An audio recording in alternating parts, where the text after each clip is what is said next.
The coal burned as it touched her eyelids, not like fire, but like a slow, deliberate reminder that pain could be measured, refined, and applied with purpose. Kia was 26 years old and only weeks. Earlier, her name had been spoken with respect in the South, spoken by servants who waited for her instructions and by elders who expected her to manage a household of her own. Now she knelt on polished stone that reflected torchlight like dark water, her wrists bound behind her, her skin glistening with oils meant to make her body pleasing to another man's eye. The small cuts around her eyes had been made that morning by a woman who did this work every day, who explained calmly that the wounds would make the cosmetic sink deeper and give her gaze a softness men paid for. Around Kia, other women knelt in the same posture, breathing carefully, trained already to be still. None of them spoke. Silence was the first lesson. This was not a prison, and it was not a battlefield.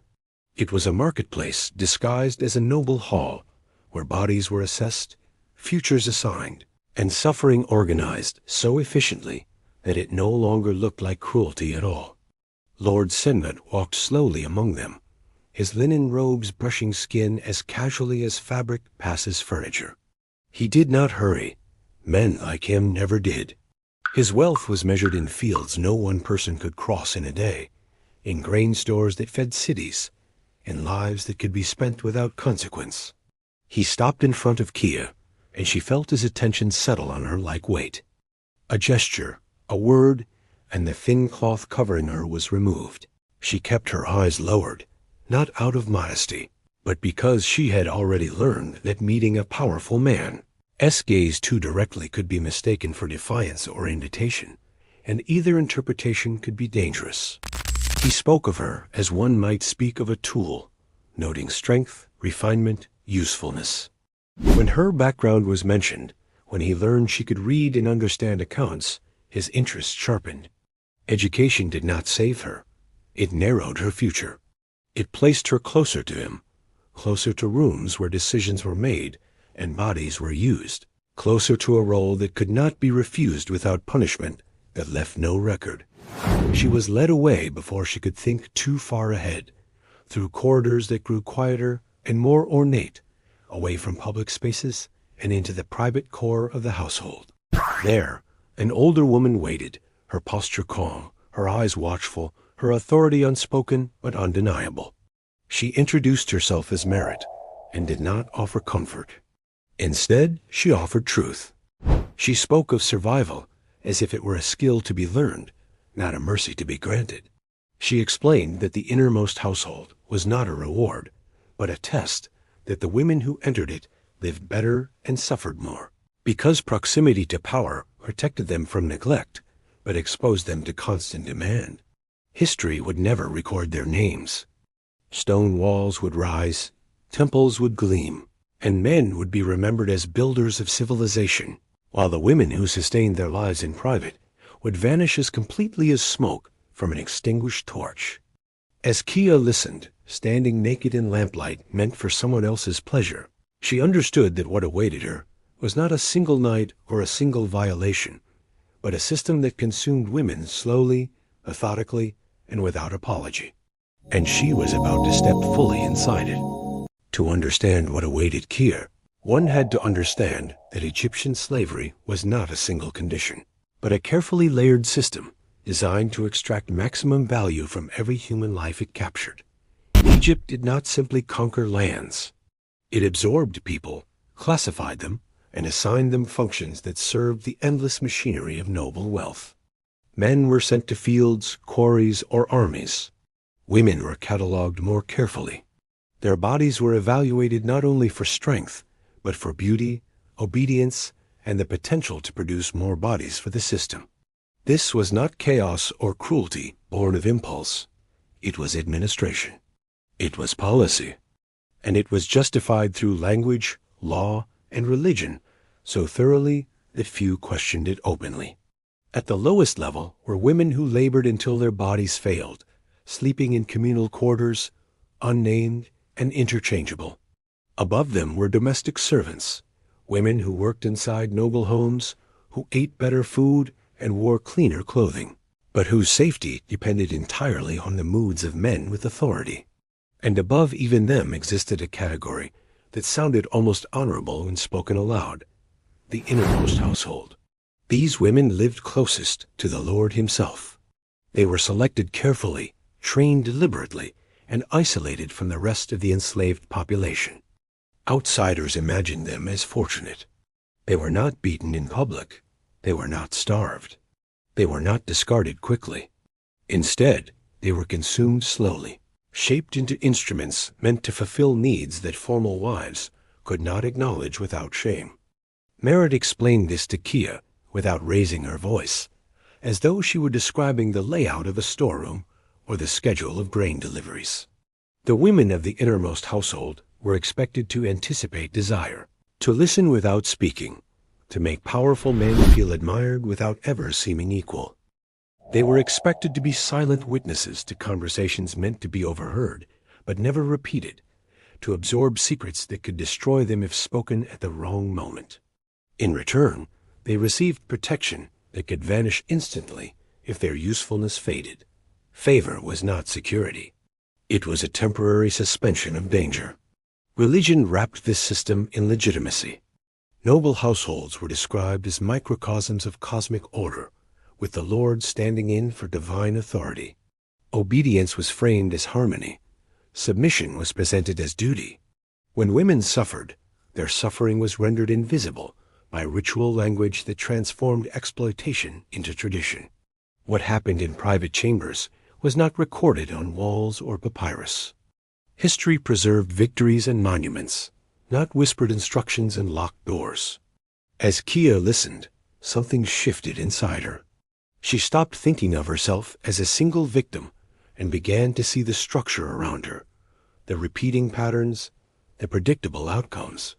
She understood why some women vanished without explanation and why others remained for decades. Survival was not accidental. It was learned. The system punished defiance openly, but rewarded adaptation quietly. This realization did not bring comfort, but it brought clarity. Merritt was not offering hope. She was offering knowledge, and knowledge was the only currency enslaved women could ever truly control. That night had not yet arrived, but Kia already felt its shadow stretching forward through years she had not lived. She was no longer asking whether she would suffer. That question had been answered the moment she knelt on the stone floor. Now the question was different, darker, and far more dangerous: whether she would disappear like so many before her, or whether she would learn how to endure long enough to matter inside a system that was never meant to let women survive at all. The innermost household was hidden in plain sight, existing just beyond the spaces guests were allowed to see, separated from the rest of the estate by corridors that narrowed and darkened, as if the architecture itself were designed to warn intruders away.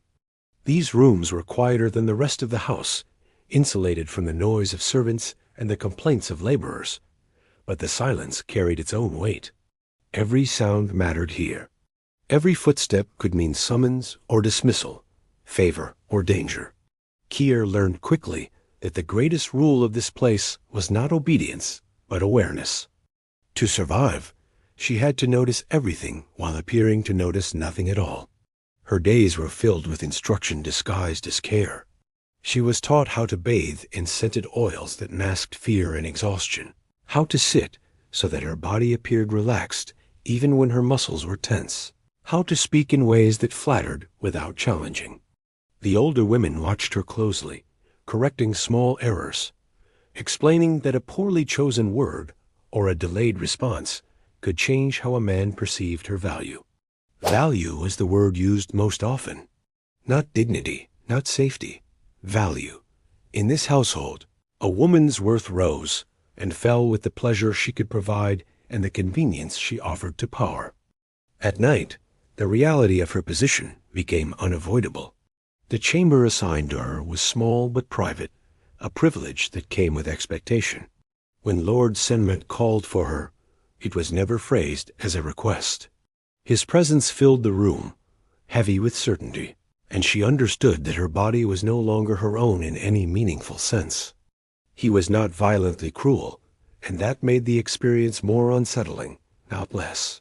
He acted as though everything happening was natural, deserved, even generous.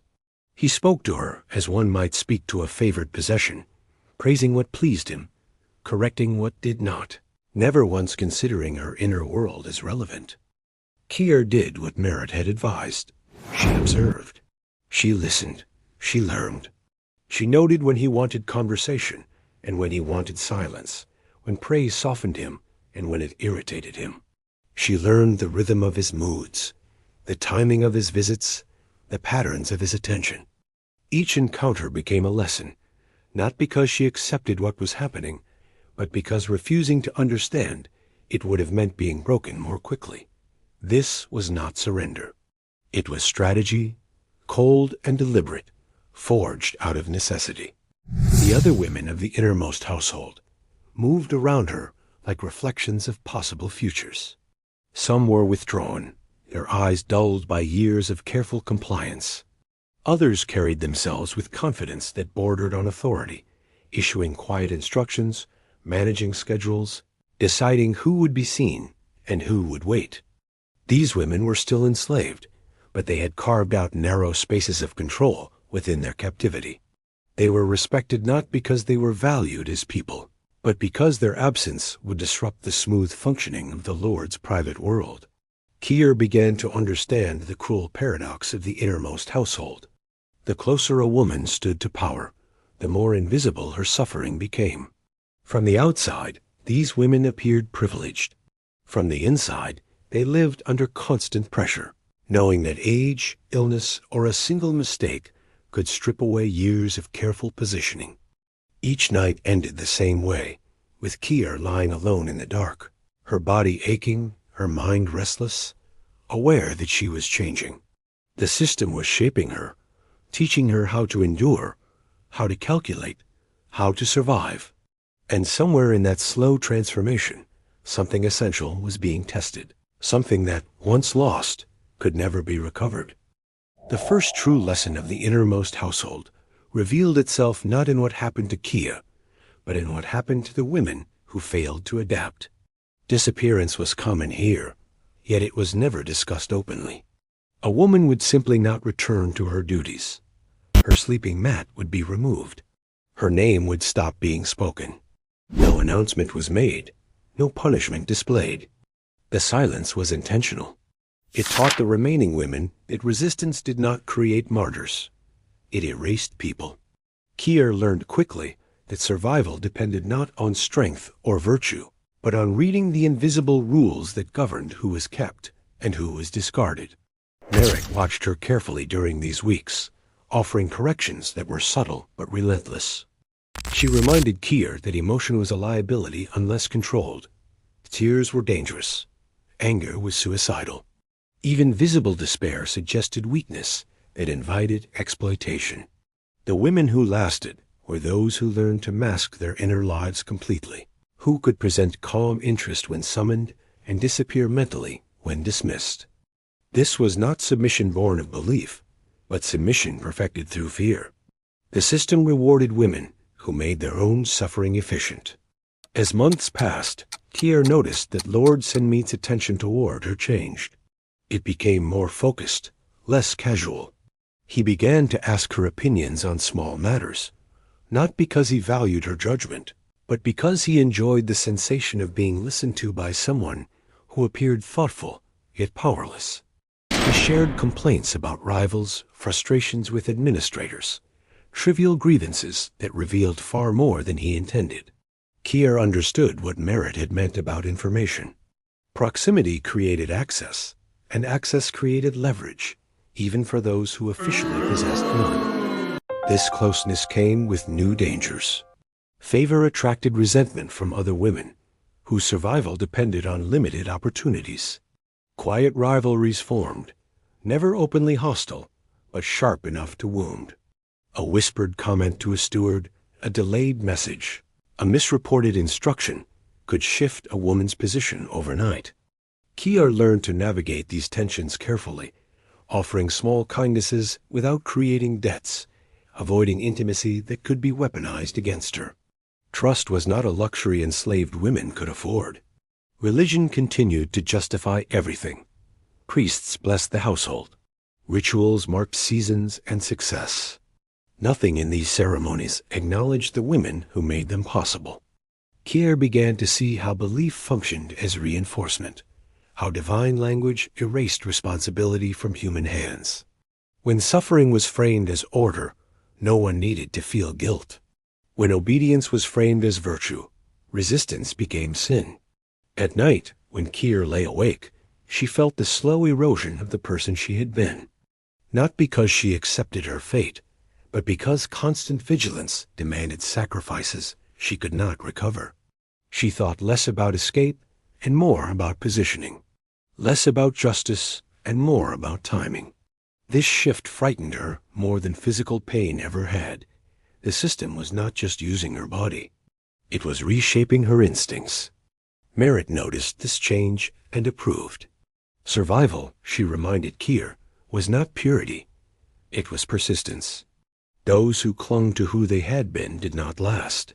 Those who adapted lived long enough to influence outcomes in small but meaningful ways. As Kier absorbed this lesson, she understood that she was crossing a threshold. She was no longer merely enduring what was done to her. She was learning how the system worked. And that knowledge, dangerous as it was, marked the beginning of a transformation that would either protect her or destroy her in a far more permanent way. Power did not arrive suddenly for Kier. It crept into her life in fragments so small that, at first, she barely recognized them as change at all. A longer conversation here, a private request there, moments when Lord Senmet paused to consider her words instead of dismissing them outright. These moments were dangerous precisely because they felt almost normal. Familiarity softened vigilance, and Kier understood that the same closeness that elevated her position could destroy her just as easily if misjudged. Merritt warned her that influence in the innermost household was never stable. It existed only as long as it remained useful to the man who granted it. Kier's pregnancy confirmed what Merritt had predicted. It did not bring security or celebration. It brought calculation. The child would belong to the household, not to her. If it survived, it would increase her value temporarily, proving her usefulness in another category the system prized. If it did not, the loss would be recorded without ceremony and forgotten just as quickly. Kier was given better food, medical attention, and rest, not out of care, but investment. Her body had become a resource that needed protection until it had fulfilled its function. During this period, her access widened. She was present during administrative discussions, not because she was invited to participate, but because her presence was no longer considered disruptive. Men spoke freely around her, assuming her silence equaled ignorance. They underestimated the attention of a woman who had learned to survive by observing patterns. She memorized names, disputes, debts, alliances. She learned which officials were corrupt, which estates were failing, which servants could be pressured, and which could not. Information accumulated quietly, forming a map of power she carried entirely in her mind. Other women noticed the shift. Some approached her cautiously, seeking favor or protection.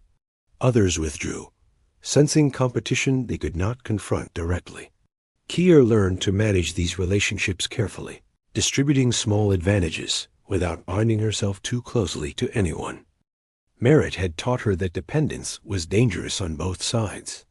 A woman who relied on another too openly became a liability when circumstances changed. Kier's influence had to appear accidental, not deliberate. Lord Senmet began to consult her more openly, asking her to listen while he spoke through problems that frustrated him. He enjoyed the illusion of intimacy, the feeling that he was sharing thoughts with someone who existed solely for his benefit. Kier provided this illusion flawlessly. She listened, responded thoughtfully, never contradicted him directly. When she disagreed, she framed her insights as questions, allowing him to believe the conclusions were his own. This skill pleased him more than obedience ever had. Yet with every step upward, Kier felt the cost. She could no longer pretend that she was merely enduring captivity. She was participating in its mechanisms, benefiting from privileges denied to others. This awareness weighed heavily, especially when she saw women removed from the household without explanation, their absence barely noticed. Survival demanded choices that eroded solidarity and reshaped morality. By the time her child was born, Kier understood something the system had never anticipated. Power did not belong only to those who held titles. It also belonged to those who made themselves necessary. She was no longer simply a woman being consumed by the household. She was becoming a part of its structure. And that realization, both empowering and terrifying, marked the point at which survival turned into something else entirely, a quiet, dangerous form of influence that could protect her, but would never set her free. Years passed, measured not by seasons or festivals, but by shifts in attention, changes in hierarchy, and the slow wearing down of those who could not endure the innermost household. Kier aged within the walls of privilege and captivity, watching younger women arrive with the same fear she once carried, and learning to recognize, almost instantly, who would survive and who would vanish. She had become what merit once was to her, a figure of quiet authority, feared, respected, and resented in equal measure. Officially, nothing about her status had changed. She was still property. Unofficially, the household could no longer function without her. Lord Senmet grew older, slower, more cautious. His power remained intact, but his certainty did not. He relied on routines, familiar faces, and the smooth operation of systems he no longer wished to manage himself. Kier ensured those systems ran flawlessly. She decided assignments, mediated conflicts, filtered information before it reached him, and shaped outcomes while remaining invisible in records that would one day praise his leadership. She had become necessary, and necessity was the closest thing to protection the system allowed. Merit eventually disappeared, not abruptly, but quietly, removed from her position, and reassigned to duties that acknowledged her age without honoring her service. Kier understood the warning. Survival had an expiration date. No amount of influence could stop time. But she also understood something merit had taught her without ever saying aloud. While freedom was impossible, legacy was not. Kier trained successors carefully, choosing women who were observant, restrained, and capable of enduring moral compromise without collapsing beneath it. This was not kindness. It was strategy. A system survived by renewing itself, and Kier ensured she would not be erased the moment her usefulness declined. History would never record her name. Papyrus would preserve grain tallies and building projects, not the invisible labor that sustained noble households. Temples would rise, inscriptions would praise gods and kings, and future generations would marvel at Egypt's grandeur without ever seeing the women who paid for it with their bodies, their silence, and their lives. Kier accepted this truth without illusion. She had stopped expecting justice from a world that depended on her erasure. In her later years, she allowed herself a single private defiance. She remembered who she had been before captivity, not as an act of nostalgia, but as resistance against total absorption. She taught younger women to observe, to calculate, to survive, but she also taught them to remember themselves, even if that memory had to remain hidden. The system could own their bodies, shape their behavior, and exploit their labor, but it could not fully erase what it could not see.